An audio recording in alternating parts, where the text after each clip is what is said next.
মোহাম্মদ আলামিন ফকির, ছোট বড় গোলদারপাড়া বাড়ি। আমি খুলনার ছেলে। তো আপনি তো আপনাকে রিকোয়েস্ট করে আনা হয়েছে, আপনি তো জানেন যে আমরা একটা এপিসোড আছি প্রত্যেকটা মানুষের বাস্তব জীবনে ঘটে যাওয়া কিছু অলৌকিক এবং ভৌতিক ঘটনা। হ্যাঁ, তো আজকে আমরা জানতে চাই আপনার জীবনে ঘটে যাওয়া এমন কোনো একটা ঘটনা, আপনি আসলে এরকম কিছু ঘটছে আপনার সাথে? হ্যাঁ, এরকম ঘটনা ঘটেছে। কোন অঞ্চলে এটা? এটা হচ্ছে বটিয়াঘাটা অঞ্চলে। ওকে দর্শক, আজকে আমাদের স্টুডিওতে হাজির হয়েছেন মোহাম্মদ আলামিন ফকির।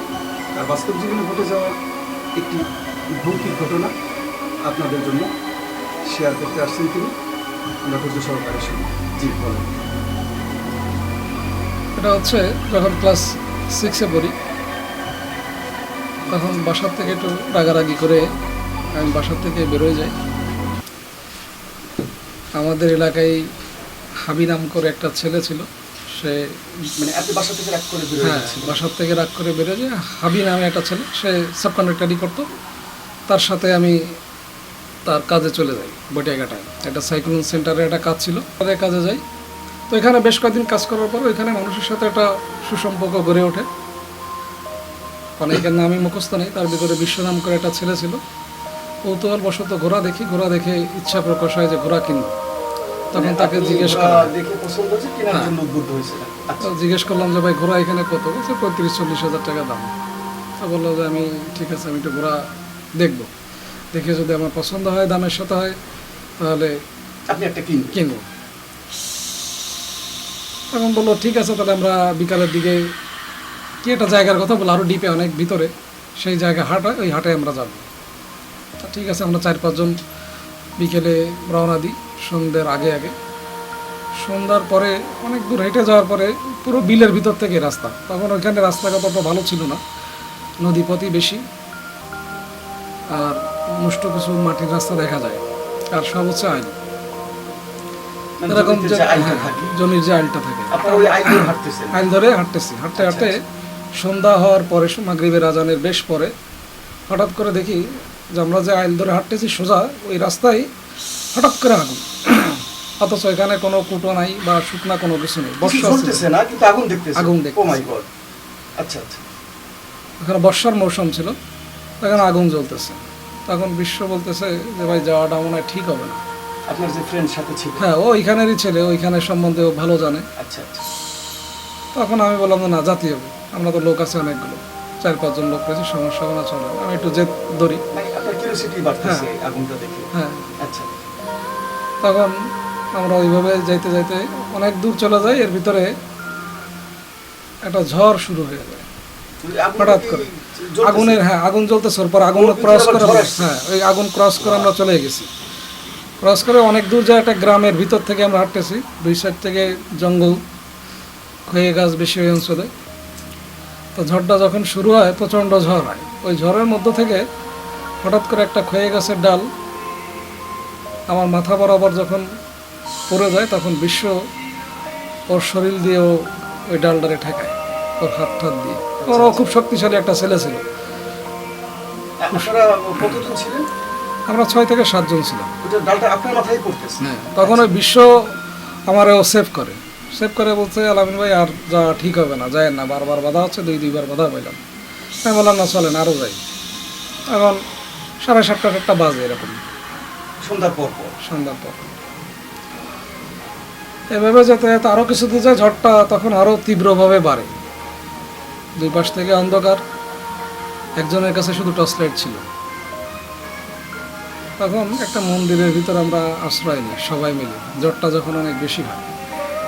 এই মন্দিরটা ছিল একটা মাটির মন্দির, অনেক পুরাতন কালী মন্দির বলে ওরা। ঝড় চলতেছে, হ্যাঁ, ঝড়ের ভিতরে আমরা একটা আশ্রয় নিলাম আর কি। আশ্রয়টা নিলাম একটা ঝুপড়ি ঘরের মতন, মাটির ঘর-ঠর। ওটা একটা মন্দির। ওর ভিতর থেকে লাইট যখন মারলো, তখন একটা হাফসা একটা ছায়া দেখা গেল মন্দিরের ছোট্ট একটা মন্দির, হাফসা একটা ছায়া দেখা গেল। তখন আমি একটু ভয় পেয়ে গেছি। আমার বিশ্ব তখন আমার হাতের ঠিক বাহুর এখানে ধরে রাখলো, দেখছে আমি আসি, আপনার ভয়ের কিছু নাই। তখন আমরা এক জায়গায় অবস্থান করতেছি ওই ভিতরে। ছয়জনই কি একসাথে ছিল? হ্যাঁ 6-7 জন ছিলাম, 6 জন বা 7 জন ছিলাম। তার মধ্যে এই সমস্ত ঘটনা ঘটতেছে। আচ্ছা। তো যখন ওই ঘরটার ভিতর ঢুকি তখন একটা হাফসা একটা ছায়া দেখি। ওই ছায়াটা দেখার পরে আমি একটু ভয় যখন পাই একটু, তখন আমার এই বিশ্ব ধরে বসে। আমরা এখানে দাঁড়ায় রয়েছি, আমার ভিতরে একটু ভয় ভয় কাজ করতেছে, অন্ধকার, লাইট হচ্ছে একটা। ওই লাইট ঘুরায় ঘুরায়, ওই লোকটার নাম আমার মুখস্থ নেই, সে হিন্দু মানুষ, লাইট ঘুরায় ঘুরায় চতুর্দিক থেকেই করতেছে। একটা মন্দিরের মতন একটা আকৃতি মাটির। ওর পিছন থেকে কী সাপ আমার মনে নাই, এই সাপটাকে কালো, অনেক বড়, বিশাল বড় সাইজ। 3টা সাপ ওইখান থেকে বেরোয়েছে, আপনাদের পিছন থেকে? ওই মূর্তির পিছন থেকে। মূর্তির পিছন থেকে 3টা সাপ যখন বেরোইছে তখন বিশ্ব বলেছে এখান থেকে বেরোয় যেতে হবে। মানে আপনি আগুন, এরপরে ঝড়, মন্দিরের আসলে এখন আসছে সাপ। 3টা মাই সাপ। গড, এবং তারপর সেটা আপনারা কিছু ওঠেননি? সে সাপ আসলে এখনো চোখে ভাসে,